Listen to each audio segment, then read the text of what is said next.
Assalamualaikum warahmatullahi wabarakatuh dan selamat petang para pelajar.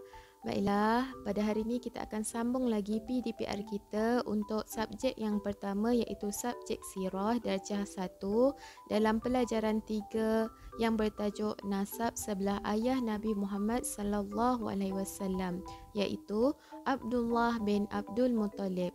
Okey, untuk pelajaran yang lepas kita dah belajar mengenai sedikit latar belakang Abdullah bin Abdul Muttalib. Kita dah mengenal siapa nama beliau, berapa adik-beradik beliau, apakah pekerjaan beliau, siapakah nama isteri beliau. Okey. Jadi hari ini kita akan sambung lagi cerita mengenai hidup Abdullah bin Abdul Muttalib. Baiklah para pelajar, pada hari ini kita akan tengok riwayat hidup Abdullah bin Abdul Muttalib. Okey. Riwayat ni cerita hidup Abdullah bin Abdul Muttalib. Okey, kita tengok satu persatu. Abdullah merupakan bapa Nabi Muhammad. Jadi, Abdullah ni adalah ayah kepada Nabi Muhammad. Okey, yang kedua, Abdullah artinya hamba Allah. Okey. Abdullah bermaksud hamba Allah. Baiklah, yang ketiga, Datuk Abdullah bernama Hashim. Okey, yang lepas kita dah belajar mengenai carta nasab Nabi Muhammad sallallahu alaihi wasallam daripada sebelah ayah. Okey, kita dah kenal Kilab, Qudah, Abdul Manaf, Hashim, Abdul Muttalib, Abdullah dan Nabi Muhammad. Jadi, Datuk Abdullah bernama Hashim. Okey, seterusnya isterinya bernama Aminah binti Wahab. Siapakah Aminah ni? Okey, Aminah juga ialah ibu kepada Nabi Muhammad. Jadi, isteri kepada Abdullah. Seterusnya, okey, Abdullah berkahwin ketika berumur 23 tahun. Okey, Abdullah berkahwin ketika berumur 23 tahun. Okey, seterusnya. Aminah seorang wanita Quraisy dari Bani Zuhrah. Okey. Aminah seorang wanita Quraisy dari Bani Zuhrah. Seterusnya, Abdullah mempunyai 10 orang adik-beradik lelaki. Jadi Abdullah ni mempunyai 10 orang adik-beradik lelaki dan Abdullah anak yang ke-10. Ingat lagi tak yang lepas yang kita belajar mengenai latar belakang? Okey. Abdullah ada 10 orang adik-beradik.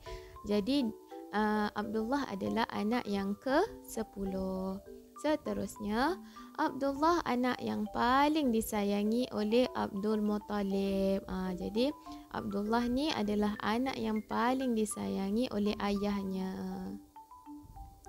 Baiklah para pelajar, sekarang kita pergi kepada pekerjaan Abdullah bin Abdul Muttalib. Okey, apakah pekerjaan Abdullah?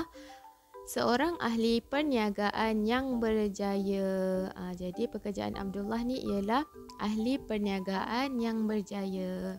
Seterusnya, yang kedua, Abdullah berniaga ke negeri Syam dan Yaman. Okey, Abdullah berniaga ke negeri Syam dan Yaman.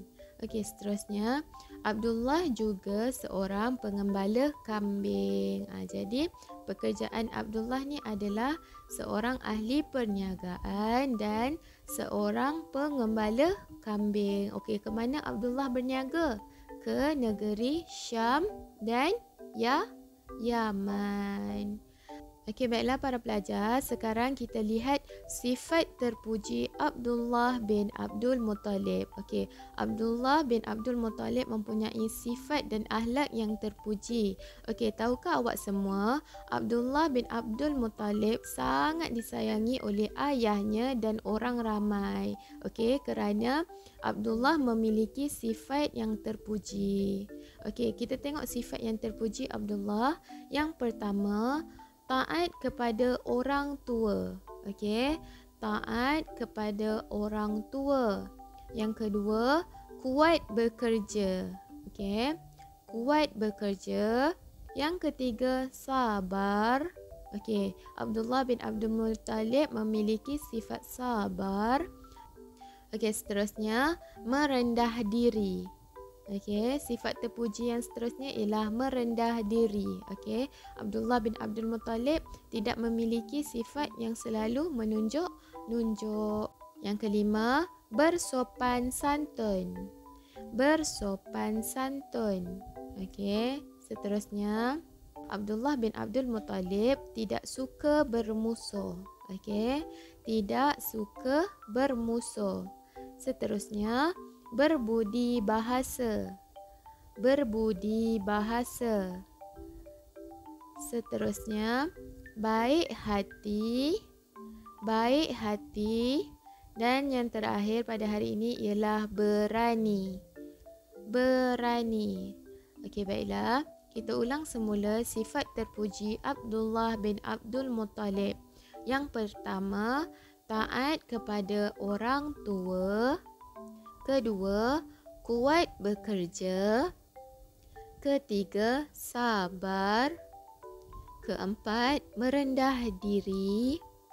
Kelima, bersopan santun. Seterusnya, tidak suka bermusuh. Yang ketujuh, berbudi bahasa. Kelapan, baik hati.